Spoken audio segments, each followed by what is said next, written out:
1897. The mighty Benin Kingdom had stood for centuries, protected by massive walls, skilled warriors, and a powerful king known as the Oba.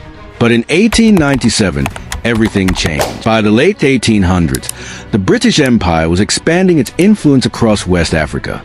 British officials wanted greater access to trade in the Benin Kingdom. In January 1897, a British delegation led by James Robert Phillips set out for Benin City. The Oba had reportedly warned that important religious ceremonies were taking place and requested that the delegation postpone its visit. The warning was ignored. As the group approached Benin City, they were ambushed by Benin warriors. Most of the British officers and African porters accompanying them were killed. News of the attack quickly reached British authorities. The response would be swift and devastating. Within weeks, Britain organized a large military force. Officially, it was called a Punitive Expedition. Its mission was simple: capture Benin City, remove the Oba, destroy resistance. In February 1897, hundreds of British troops armed with modern rifles and machine guns advanced toward the kingdom. Benin warriors fought fiercely, but they were no match for the firepower of the invading force. Village after village fell. The road to Benin City lay open. The fate of the kingdom was now hanging by a thread. When British forces entered Benin City, they found much of it deserted.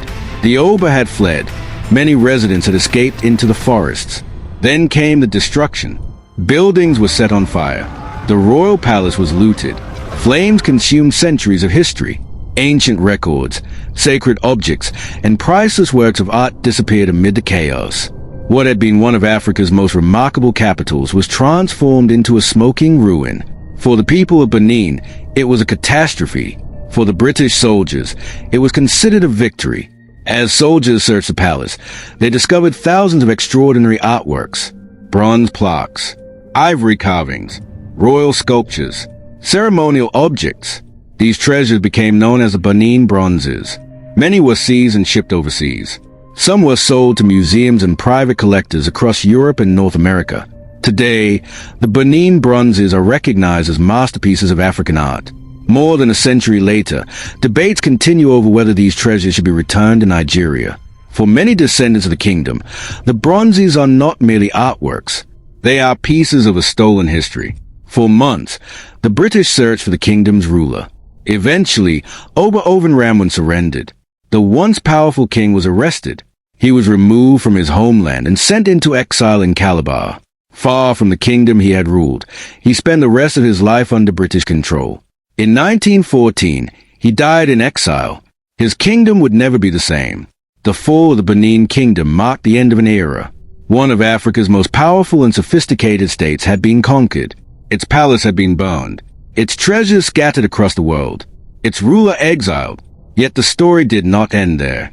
The culture of Benin survived. Its traditions endured.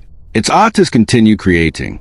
And generations later, the descendants of the kingdom still remember what was lost. Today, the story of Benin is not only about destruction, it is also about resilience. A reminder that even when kingdoms fall, their history lives on. In 1897, a kingdom burned. Its treasures were carried away. Its king was forced into exile. But more than a century later, the world still speaks of Benin. Not because it fell, but because its legacy refused to disappear.